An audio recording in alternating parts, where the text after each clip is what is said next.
would not be on the hook for any kind of money that might be needed in a financial crisis. This is important on two dimensions. One, no taxpayer money, period. The banks pay that money out of their own pockets. And two, that cannot be used for a bailout.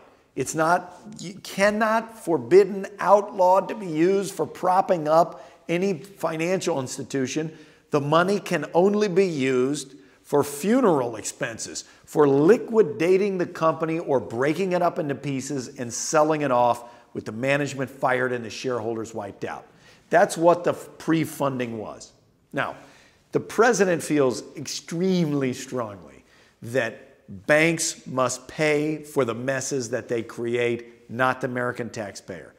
If we don't want to do that pre-funded, we can do it post-funded. But the key principle is that it's got to be the financial institutions paying, not the taxpayer. So there are a number of different ways you could do that, but as long as we make that point clear, and as long as we cannot use the money for bailouts and prop-ups, the president's open to all sorts of different ideas. All right, and one of the things that's a lot of this debate was initially about was the new agency to protect consumers, and that's something that's been kind of left out from a lot of the debate lately. This relates to it from Manish Pangasa. He says, President Obama, please urge Congress to include payday lending reform measures in a financial reform bill. Well, look, Manish has got a good point that when you look at consumer protection, there's a whole variety of things. We have talked in this very spot about credit card reforms and all of the things that the Consumer Protection Agency and the credit card bill have done to protect consumers from outrageous fees and various practices some of these card issuers have. There are a bunch of things on mortgages. If you've ever bought a house, there's 100 pages of documents, and even if you're a lawyer, you can't even understand what a lot of it says. But payday lenders, check cashing services, a whole bunch of consumer financial products need to be encompassed in this thing. There was a bill in the House which had an exemption for payday lenders. My understanding is there's no such exemption in the legislation that we're going forward. I think Manish is on to something. We gotta incorporate that. That's right, and I'll try to drop a link to this in the chat, but if you search whitehouse.gov for payday lenders, you'll quickly find a blog post from our Deputy Communications Director, Jen Psaki, making clear that the president has a clear line on this, yes, and he's not going to tolerate a carve-out for that.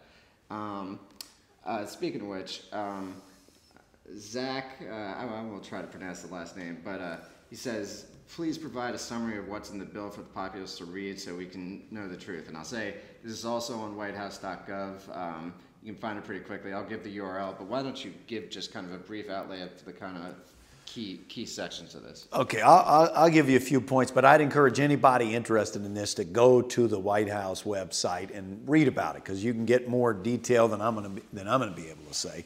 I think several of the most important points on this are, number one, establishing the strongest, most comprehensive consumer protection agency in U.S. financial history. We've never had something as strong as that. It consolidates what is currently spread out over 7 different agencies and is not the central focus of any of those agencies, consolidates it all into one central place where both the regulator can be held accountable and the financial companies can be held accountable. Second thing it's going to do is end the too big to fail regime, end bailouts, period. Bailouts are outlawed. If we ever get into trouble, the financial company must be liquidated or broken up. All the managers get fired and all the shareholders lose their money. It's extremely important that we do that. That's what's called this resolution authority, which is the nice way to say wipe these guys out, which is we resolve them and we resolve their problems. Third, it looks at derivatives, the $600 trillion market for what are called over-the-counter derivatives, which are derivatives that trade in the dark. that we know nothing about and are virtually unregulated. The president's insisted that we get those out of the dark, into the sunlight, and under the regulatory umbrella. We wouldn't normally care because you say, who trades in that? The regular people don't trade in derivatives. But everybody's perked up real quick when AIG, because of these dark pools of derivatives, required hundreds of billions of dollars from the U.S. government. Otherwise, they threaten to blow up the entire financial system. So we've got to move the derivatives out. The Volcker rule would limit the ability of banks and financial institutions to grow too big as a share of the whole system, and would restrict what official banks are allowed to do. That if you have access to the FDIC and the safety net, which is provided by the American people, you shouldn't be using that subsidy to just invest for your own account in your own speculative investment. So it would prevent that. And the president has also, as he said in his Cooper Union speech, been out front on giving shareholders more say to express their voice on the compensation of the leaders of financial institutions and other public companies. So I'd say those are some key points, but there are many others. It's pretty comprehensive legislation, but those ones are pretty important. All right. Let's see. Jay Thomas said, Geithner briefly discussed stockholder oversight in the bill yesterday morning. Please elaborate. Okay, I assume that means the stockholder oversight on executive compensation. So that's the say-on-pay type legislation, which would give shareholders the ability to voice a vote of no confidence, shall we say, on the compensation packages of management. Now, the president in his remarks at Cooper Union said neither he nor the government nor anybody begrudges managers and executives who get paid for their performance. I think what's confused a lot of people is to look at the years these financial companies have had. How could that be termed performance? Why are they getting paid what they're getting paid when they had these epically bad years and they threatened to blow up the entire economy? This would give shareholders the right to say, hey, wait a minute, we think this is a bad idea.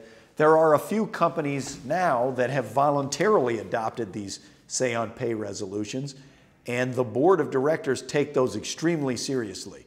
You know, if your shareholders say, we think this person is being paid too much in the wrong form, is not being rewarded for performance, they're being rewarded for messing things up, they have a chance to express that. All right. Now this one's a little wonky for me, so maybe you can de-wonk it a little bit. C.T. Meyer asked, how can we equitably clarify asset valuation without returning to mark-to-market accounting? Okay. This gets into some accounting rules. Why don't I take a step back? Instead of getting into the technicals, take a step back. One of the things that happened here is we ceased to be able to trust the numbers that were coming out. And people were hiding things. This is on both sides that this matters. On one side, as the market collapsed, banks started having to value their assets, marking to market, they call it, value the assets. And as the prices are plunging, the rating agencies are saying, wait, maybe you're not in as good a shape as we thought, so we're going to downgrade you. The other banks lending them money or